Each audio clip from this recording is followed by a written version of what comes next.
Hello and welcome to Network. My name is Spumelele Zondi. Now today we have information on gaming and how it can be used for product awareness. We also have info about the fourth industrial revolution and whether Africa is ready for it. There's also an update on #ThisFlag and #Tajamuka court cases in Zimbabwe. Our discussion is on the She Hive initiative to get African women to connect. Find us on SABC Network. That's on Facebook, Twitter and Instagram. It's newsnetwork@sabc.co.za and email. Let's start with your technology and social media news.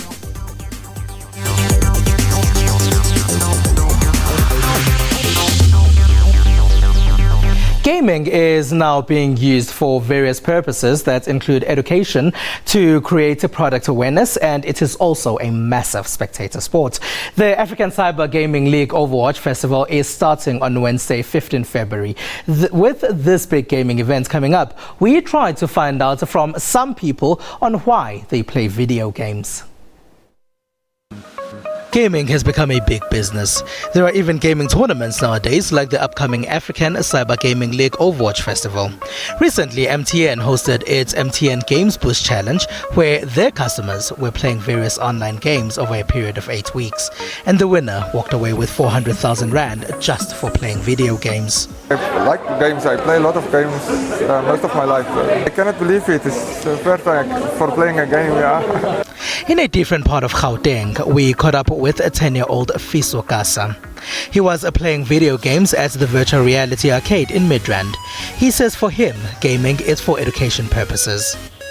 Because of the popularity of gaming, brands are also now starting to incorporate gaming to teach clients about their products. Gamification in games is a less intrusive way of brands to tell people about their products and services.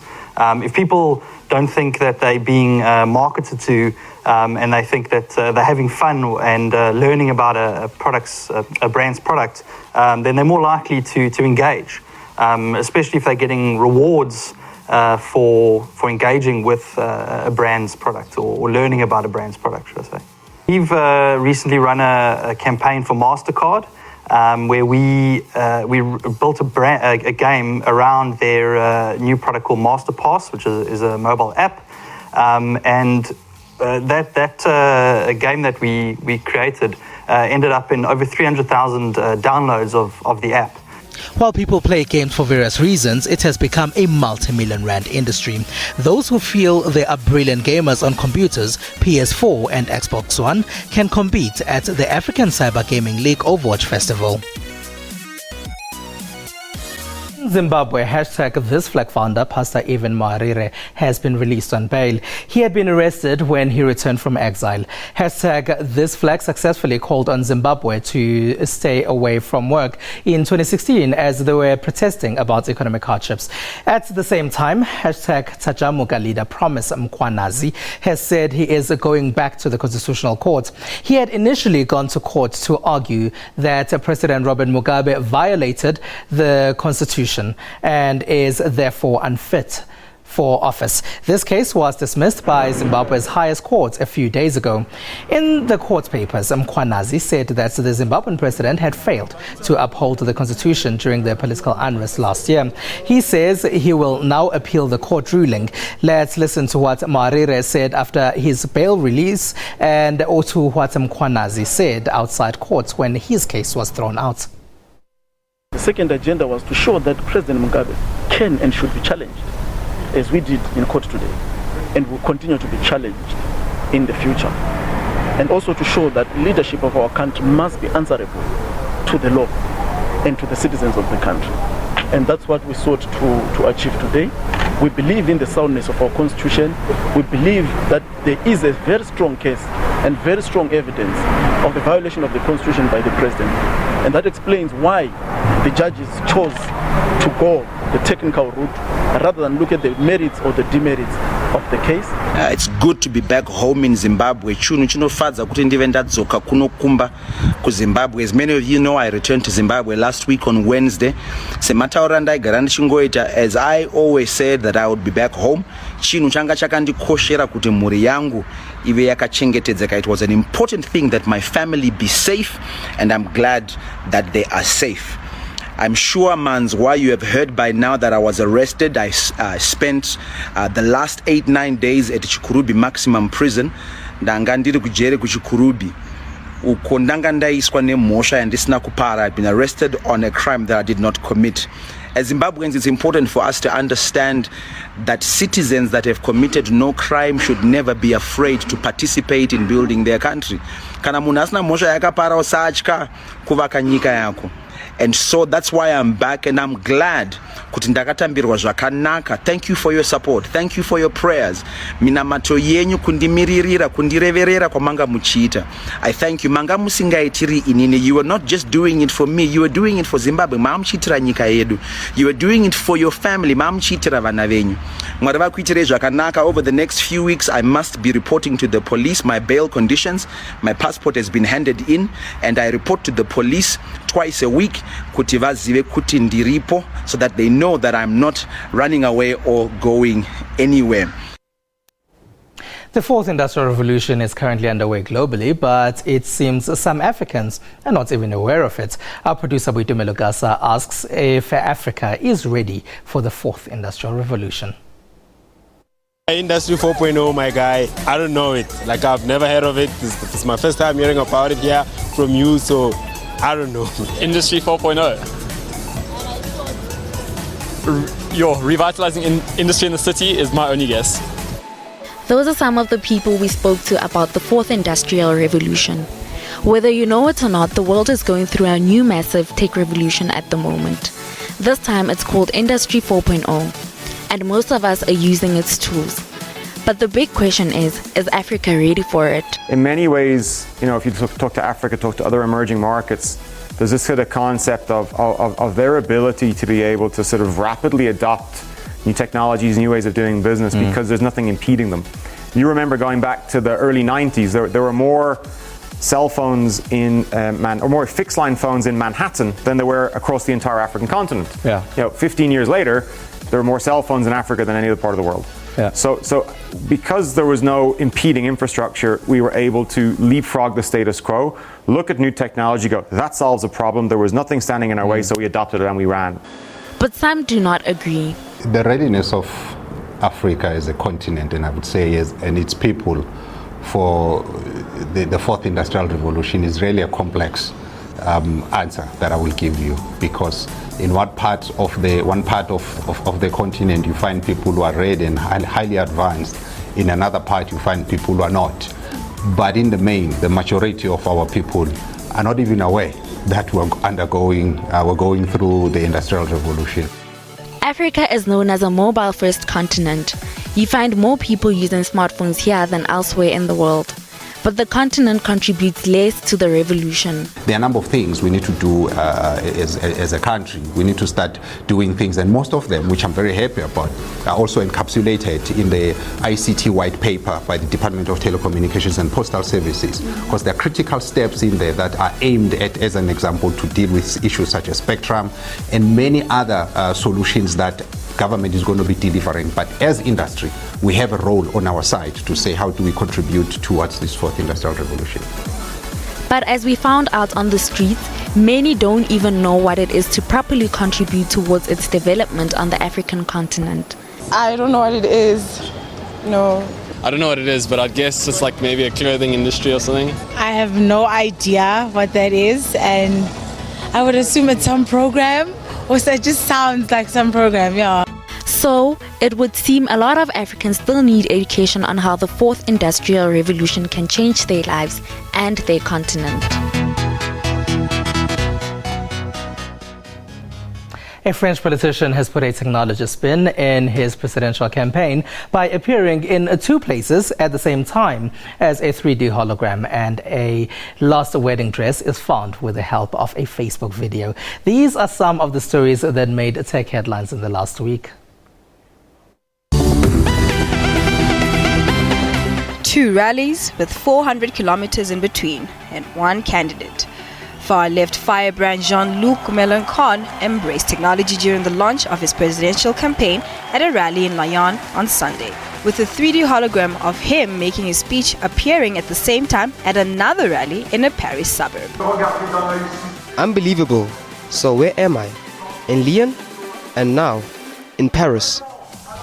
Now heading over to London. Meet the SPO robot. All singing, all dancing, and welcoming visitors to robots that opened in London on Wednesday. It's the largest collection of humanoid machines ever to go on show. The Science Museum exploring a 500-year-old obsession with creating automatons and what it means to be human. The show explores not how, but why. We really raise these questions of what sort of relationships do we want to have with robots in the future, because as this technology develops and becomes more prevalent, it's something that we're going to have to consider as a society as a whole and make these decisions before the technology really gets there. Still in England, an antique wedding dress has been found by its owner on Saturday after her post on a social media website received over 280,000 shares. My great-great-grandmother Dora's dress, which I wore for our wedding, was taken to the dry cleaners in September after our honeymoon. We got married in June, and we were told it would take 3 months for the dress to be ready. And my dad, who had the ticket, just heard nothing at all and couldn't get through to them on the telephone. So went in January to the shop to see what was happening, and it was all boarded up. And there was a sign on the door saying it'd been in administration since October, so only a month after we'd taken it there. And he obviously was in touch with them a lot, trying to track the dress down, and did a sort of wild goose chase. And I was just so upset, and I couldn't just let it slip. So I just popped it on Facebook on Friday morning at about 10 o'clock, and just the response has been overwhelming. She added that her family wanted to thank people for creating this frenzy that allowed them to retrieve the dress before the shop was cleared.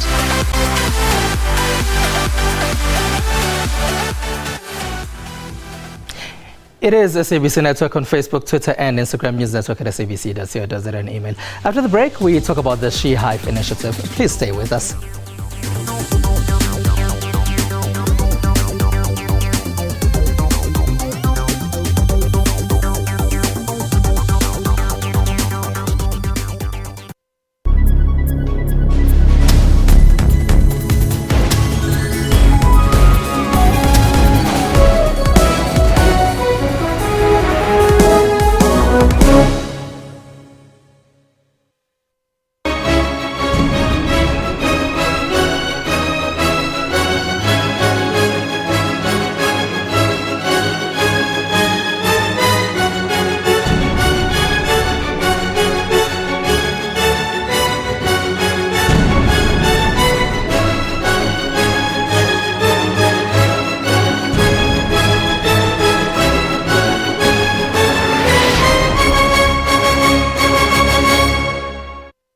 Certain choices in life lead us not to our destination. Prostitution will not. Everything that I used to do then, it was something that I never thought of, I never dreamed of. One bad choice in life led her to another. Most of my clients, they used to ask me a question, what am I doing in that industry? Because it does not suit me at all. Her demons haunted her until she changed her life. I used to pray that, Lord, if you can deliver me from these drugs, I promise you that I will serve you for the rest of my life. She has since found peace and is serving her community. We'll try by all means to spend time with all of our kids. Join your host, Buleng Mulabati, every Friday at 17:30.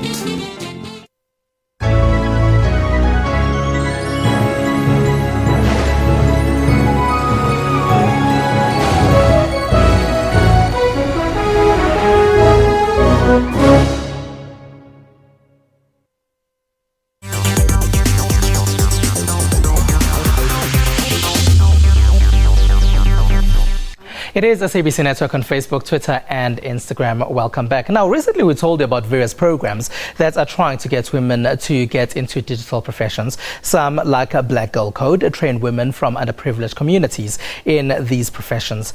The She Hive initiative is an initiative that creates a platform for women in all kinds of businesses to network, share ideas, and get digital skills. It has taken place in Johannesburg, and there's one coming up in Cape Town.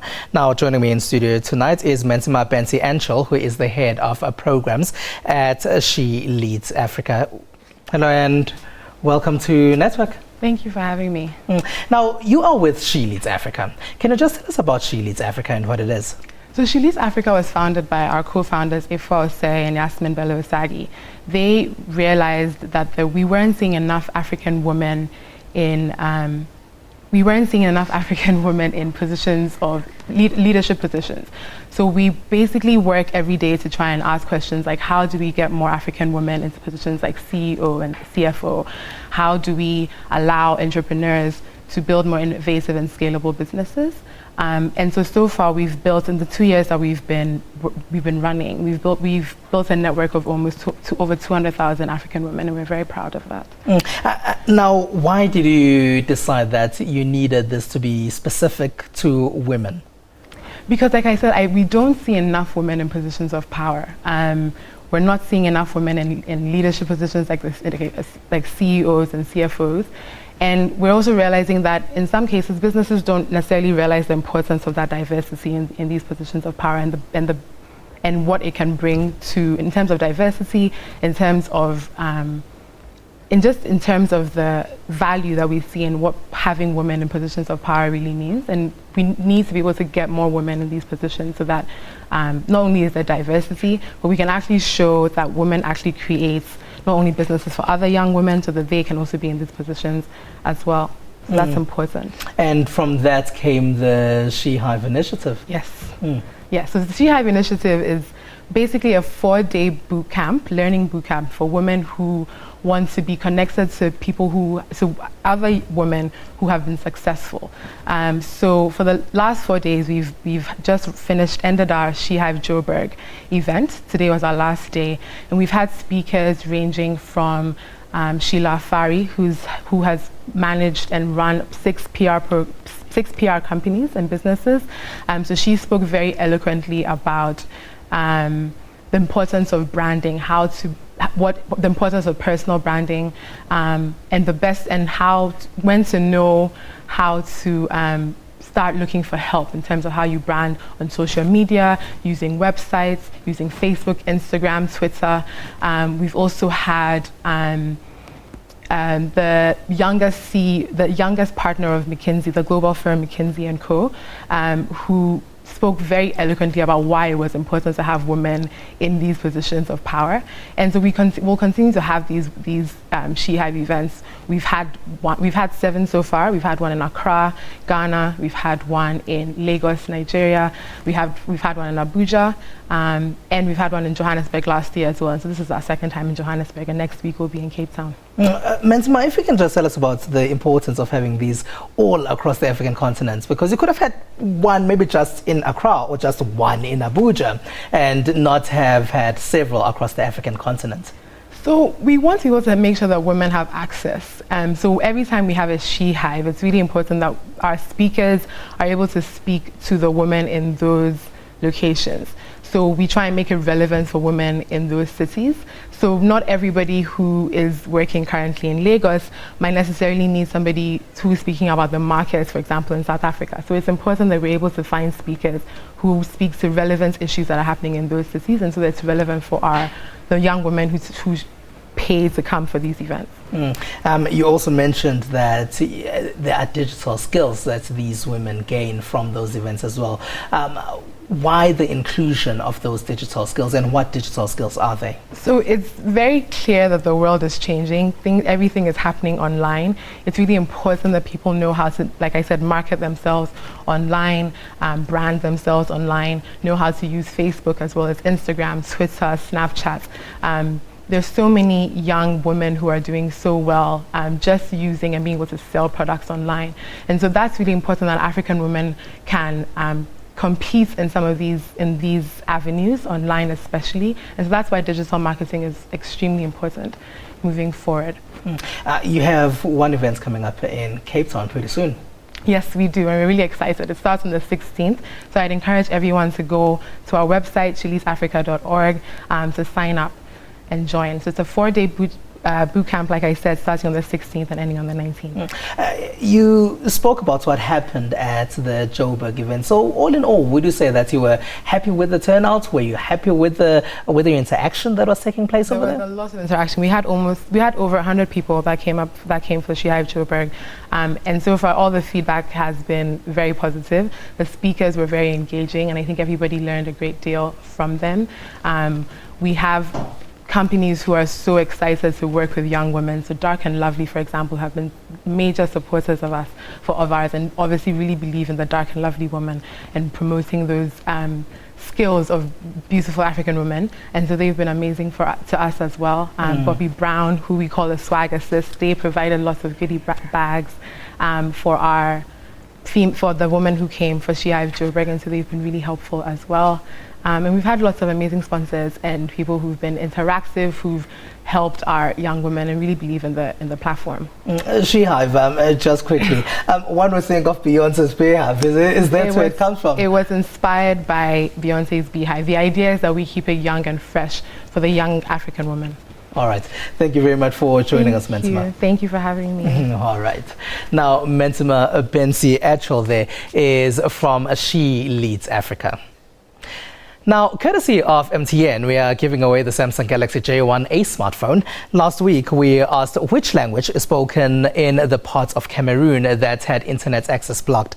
The answer to that one is English. Now, the winner is Wordsworth, who tweets as M. Wordsworth. Congratulations to you. Now, in order to stand a chance to win this phone, you need to answer an easy question this week. We have a different question this week. Now, which South African cities are hosting the She Hive this year? That is, which South African cities are hosting the She Hive next year? You can answer it on Facebook, Twitter, and Instagram, or any one of those platforms. Let's take a short break.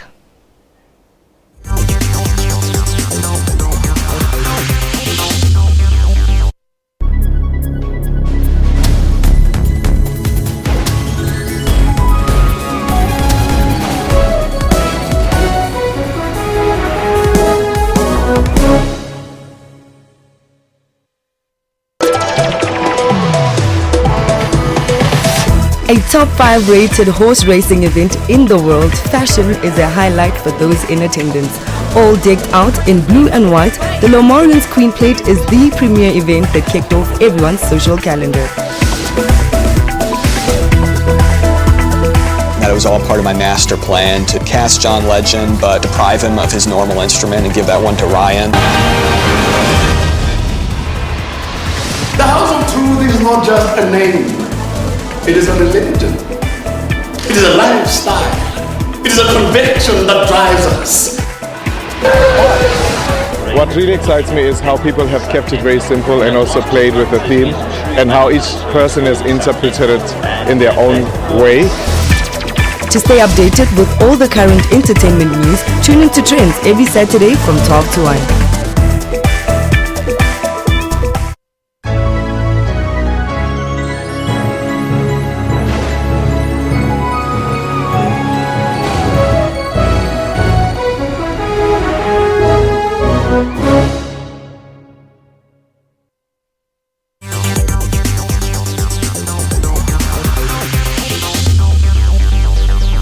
It is SABC Network on Facebook, Twitter, and Instagram. Remember, we're still running our competition where you can win the Samsung Galaxy J1 Ace.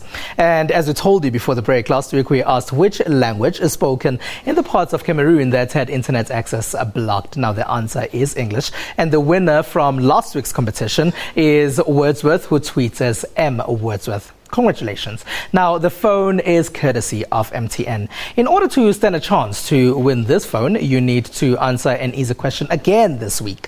Now, this week, we're asking which South African cities are hosting the She Hive this year? That is, which South African cities are hosting the She Hive this year? And you can, again, find us on SABC Network on Facebook, Twitter, and Instagram. This week, our social media poll is asking why you play video or mobile games. Now, 53% of the people that answered that say that they play them because they are fun. That is 53% who say they play them because they are fun. There's 38% which says they don't play them at all, and only 9% say it's for educational purposes. And that's all we have for you. Find us on SABC Network. That's on Facebook, Twitter and Instagram. We leave you with a video of a drone performance in the South China province. It was a Lantern festival over there. From me and the rest of the team, bye-bye.